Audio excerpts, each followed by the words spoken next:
Hi, welcome to the fourth module of IELTS reading, sentence completion. In both academic and general IELTS, it's a common type of question we are getting, and there will be a number of questions and blanks to be filled up, and filling in that blank is our job. It tests our ability to skim and scan, along with the abilities for searching a particular synonym or how to paraphrase a sentence. We have to fill in the blank with the most suitable and appropriate answer. Our skills tested are understanding what synonyms and paraphrasing are. So we have to understand the meaning of the key word in the question, also try to figure out its synonyms and how to paraphrase that sentence. Being able to identify synonyms and paraphrases, scanning for the correct answer. So we have to skim and scan for the correct information or correct answer from the text. Common problems. Trying to match words in the question with the exact same words in the reading text.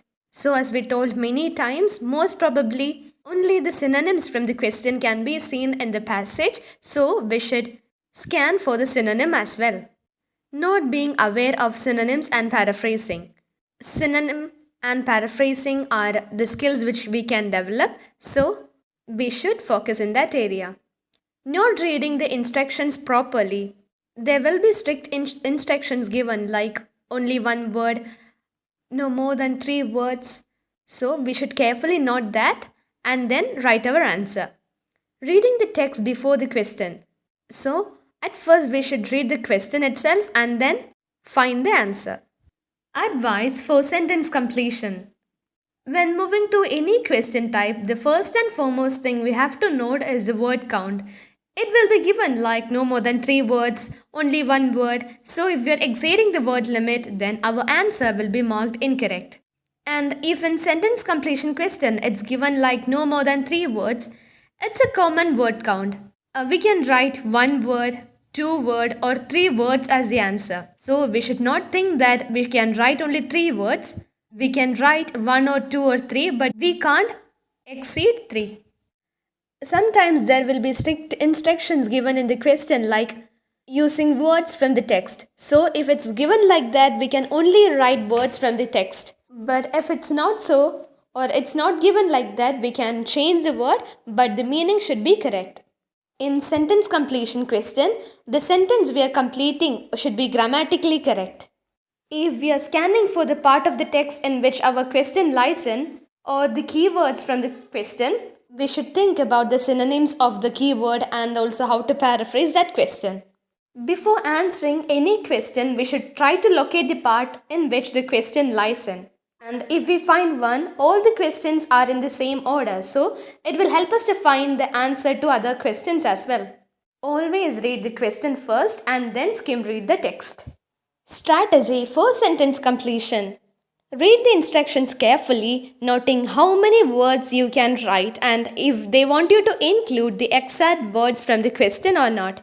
Always be careful with the instruction, and if you're not following that, our hard work of 1 hour will be wasted. Second one is read the incomplete sentence first. Think about what word form can be used and try to predict the answer. Also think about keywords and how they could be represented by synonyms or paraphrasing. Okay, at first we will read the instruction like only 1 word, not more than 2 words, and first we will note that. Next we will read the question. By reading the question itself, we will understand the type of word we have to search in the paragraph, like whether it's a noun, verb, or so. Also, by doing so, we can understand the keywords and also we can scan for the synonyms of the keywords. Locate where the information is located by scanning quickly. If you can't locate the answer quickly, move on. Our next step is finding the answer. So, we have to locate the part where our answer is in. And for that, we have to skim read the text. And if we can't find the answer, then we can move on to the other question. Then read the incomplete sentence again. If we are not able to recognize the answer at the first glance, we have to repeat the question again and again and understand the main idea or meaning of the text. Read the incomplete sentence again. Study the reading text more carefully to establish the answer. After reading the incomplete sentence, we should again read the text we should be cautious while reading the text, and then we can find the answer. Check your spelling. We should not write incorrect spelling or with any grammar mistake. We should check our spelling every time. Repeat with the other sentence. So we have to use this same strategy with other sentences as well.